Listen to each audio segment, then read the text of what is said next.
उन्हें जन्मा है। मेरे परिचय के लिए इतना ही पर्याप्त है कि अमृत स्वरूप गंगा मेरी माँ है। जब भी किसी पर विपदा पड़ी या मानवता संकट से गिरी तो सबसे अधिक तकलीफ मुझे होती थी। ऐसा ही कुछ हुआ था साल 1971 में। तब पाकिस्तान पूर्वी पाकिस्तान और पश्चिमी पाकिस्तान में बटा हुआ था। पश्चिमी पाकिस्तान तब पूर्वी पाकिस्तान को नीची निगाह से देखता था और उसका रवैया हमेशा दमनकारी रहा। उन्होंने पूर्वी पाकिस्तान पर बहुत जुल्म उठाया। 1970 में पाकिस्तानी इतिहास में पहली बार लोकतांत्रिक चुनाव हुए और पूर्वी पाकिस्तान की आवामी लीग पार्टी ने शानदार जीत हासिल की।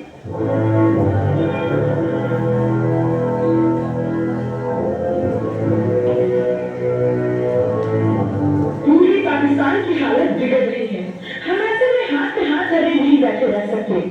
हमें तुरंत पूर्वी पाकिस्तान पर हमला करना चाहिए। ठीक है, लेकिन हमें अभी हमला नहीं करना चाहिए मैडम। हमें तैयारी का समय चाहिए। हम हमला करेंगे, उनको सबक नहीं सिखाएंगे और जीत हमारी ही होगी। जैसा आप ठीक समझे, हमें आप पर पूरा भरोसा है। 1971 की लड़ाई हमें मानवता को बचाने के लिए लड़ी।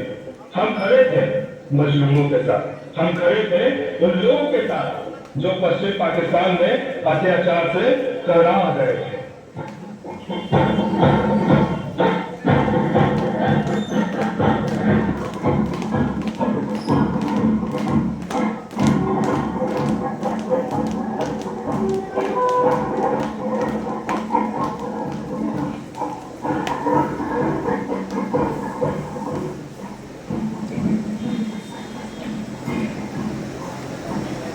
सर, अब क्या करना है? Wait officer wait. इस आग को बचा कर रखो और जमा कर रखिए। लड़ाई थोड़ी मुश्किल है लेकिन जीतेंगे हम। सर, ढाका तो खुला है। तुम कहना क्या चाहते हो? सर, जीबीर बाईपास कर रहा हूँ। ढाका मस्जिद है। Oh, I see. Good luck gentleman. Victory is due. उधर भारतीय सैनिकों के पराक्रम को देखकर अमेरिका के राष्ट्रपति रिचर्ड निक्सन के होश में थे। वो तो पाकिस्तान को सपोर्ट कर रहे थे। इंडिया को लौकिक होकर उस पर इंटरनेशनल प्रेशर बनाओ। छोटी खबर फैलाओ कि चाइना भी बाहर में आ गया है। कुछ भी कर लो मगर इंडिया को रोको। I am trying sir. You can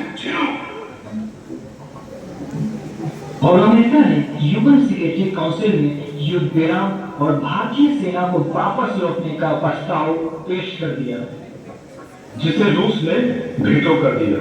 रूस को भारत की जीत पर पूरा भरोसा था। भारतीय नौसेना ने 10 पाकिस्तानी युद्धपोतों को नष्ट कर दिया और उधर आईएनएस राजपूत ने पाकिस्तानी सबमरीन गाजी को समुद्र के अंदर ही सुला दिया। सर कांग्रेस। और व्हाट ऑफिसर? सर 10 गए। क्या बात है। कांग्रेस। सर, गाजी सो गई। आईएनएस राजपूत को थाम ना सकी और 12 तेल टैंकर साफ।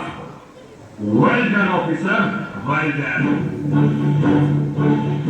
अमेरिका ने अमेरिकी कैरे एंटरप्राइज और यूएस त्रिपुरी को भारतीय जल सीमा में प्रवेश कराया तो रूस ने उसे घेरा और अपनी मिसाइल तान दी और अपने सबमरीन को इतना ऊपर लाया कि अमेरिका के होश उठ गए तो उल्टे पांव भाग खड़ा हुआ। इधर भारतीय फौज ने ढाका पर ध्यान केंद्रित किया। उधर ढाका पर पाकिस्तानी फौज ने घेरेबंदी शुरू कर दी। उसने पुलों को उड़ा दिया ताकि भारतीय फौज आगे ना बढ़ सके।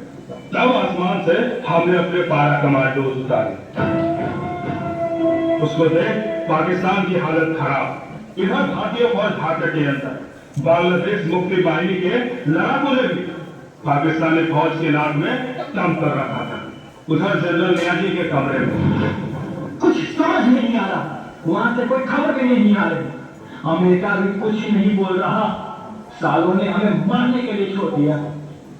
चलो अब हम क्या बोले? हिंदुस्तानी फौज ने तो हमें हजारों से रोक दिया।